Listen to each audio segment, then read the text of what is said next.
ପହଞ୍ଚାଇଥିଲୁ ପୁରୀ ଜିଲ୍ଲା ପିପିଲି ବ୍ଲକ ଅନ୍ତର୍ଗତ ବାରିପଟଳ ଗ୍ରାମରେ। ଏ ଗ୍ରାମକୁ 5ଟି ମୁଖ୍ୟ ମନ୍ଦିର କହିଲେ ଚଳିବ। ଏ ଗାଁ ପ୍ରବେଶ କଲା ମାତ୍ରେ ଆମ ମହାବୀର ହନୁମାନଙ୍କ ମନ୍ଦିର ପଡ଼ିବ। ଆଉ ଶେଷରେ ଆମର ଠାକୁରାଣୀ ଆମର ଯିଏ ଅଛନ୍ତି ଉପଳାକ୍ଷୀ ଠାକୁରାଣୀଙ୍କ ମନ୍ଦିର ରହିଛି ଶେଷରେ। ଆଉ ଏଇ ଗାଁ ମଝିରେ ମଧ୍ୟ 3ଟା ମନ୍ଦିର ରହିଛି। କିନ୍ତୁ ଏହାର ମୁଖ୍ୟ ମନ୍ଦିର ଭିତରେ ଲକ୍ଷ୍ମୀ ନାରାୟଣ ମନ୍ଦିର ହେଉଛି ଅନ୍ୟତମ।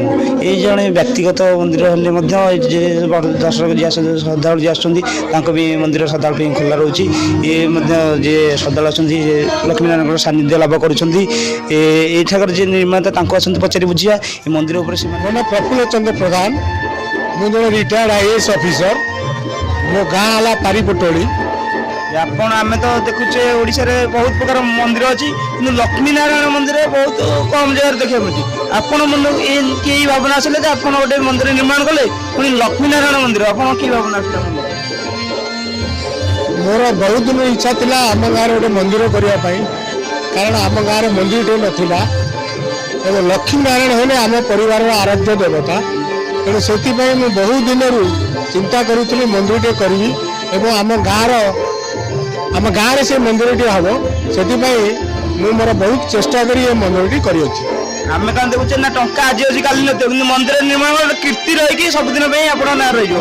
ନା, ସେ କୀର୍ତ୍ତି ମୋ ନାଁରେ ଗୋଟେ କୀର୍ତ୍ତି ରହିବ, ସେଥିପାଇଁ ମୁଁ କରିନାହିଁ। ମୋ ଗାଁର ଉନ୍ନତି ପାଇଁ ହିଁ ମୁଁ କରିଛି। ମୋର ଗାଁର ଲୋକମାନେ ଦର୍ଶନ କରିବେ, ପୂଜା କରିବେ। ଲକ୍ଷ୍ମୀନାରାୟଣ ହେଲେ ଆରାଧ୍ୟ ଦେବତା ସେମାନଙ୍କର କେମିତି ଉପକାର ହେବ, ସେମାନଙ୍କର କେମିତି ମଙ୍ଗଳ ହେବ, ଏଇଥିପାଇଁ ମୁଁ ମନ୍ଦିର କରିଛି। ଆପଣଙ୍କ ପରିଚୟ? ମୁଁ ହେଲି ମିନତି ପ୍ରଧାନ। ମୋ ନାଁ, ମୁଁ ଜଣେ ଗୃହିଣୀ। ମନ୍ଦିର କରିବାର ସ୍ୱପ୍ନ ତ ବହୁତ ଆଗରୁ ମୋର ଥିଲା। ସେଇଟା ଗୋଟେ ଅଲୌକିକ ଅନୁଭୂତି ମୋର। ପ୍ରଥମରୁ ଭାବୁଥିଲି ଯେ କେବେ ନା କେବେ ମୁଁ ଗୋଟେ ମନ୍ଦିର କରିବି, ମାନେ ଠାକୁରଙ୍କ ପାଖରେ ଶରଣାଗତ ହେବି। କିଛି ଦିନ ସେ ସୌଭାଗ୍ୟ ମୋତେ ମିଳିଲା ଯେ ଗୋଟେ ମନ୍ଦିର କରିବାର।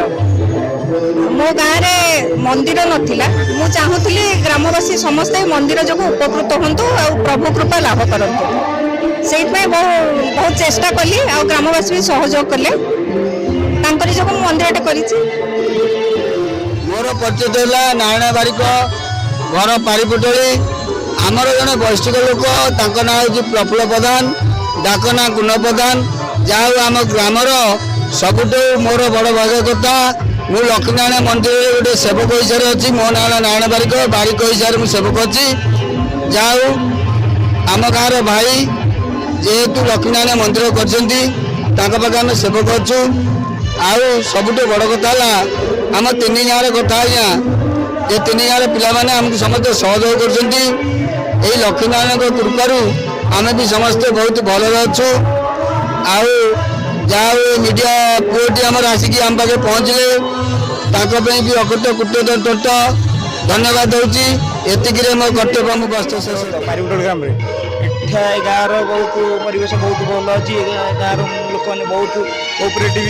ଆଉ ଏଇଟା ହେଉଛି ଲକ୍ଷ୍ମୀନାରାୟଣ ମନ୍ଦିର ହେଉଛି ଗୋଟେ ପର୍ସନାଲି ବା ଜଣେ ବ୍ୟକ୍ତିଗତ ମନ୍ଦିର ହେଲେ ମଧ୍ୟ ଯିଏ ଗ୍ରାମବାସୀଙ୍କ ପାଇଁ ଏ ମନ୍ଦିରଟା ଖୋଲା ଅଛି। ସଦାବେଳେ ଯିଏ ବି ଯେତେବେଳେ ଆସିବେ ଲକ୍ଷ୍ମୀ ନାରାୟଣଙ୍କ ଦର୍ଶନ ଲାଭ କରିବେ। ସମାଜକୁ ଏଇ ବାର୍ତ୍ତା ଦେଲେ କି ପଇସା ଆଜି ଅଛି କାଲି ନଥିବ, କିନ୍ତୁ ଏମିତି କ'ଣ କିଛି ଗୋଟେ କାମଟେ କରିଯାଇଥିବା ଯେ ଆମ ମଲା ପରେ ମଧ୍ୟ ଆମ କୀର୍ତ୍ତି ବଜାୟ ରହିଥିବ। ପିପିଲି ବ୍ଲକ ପାରିପଟଳ ନରେଶ କୁମାର ଜେନାଙ୍କ ରିପୋର୍ଟ, G9 ଓଡ଼ିଆ।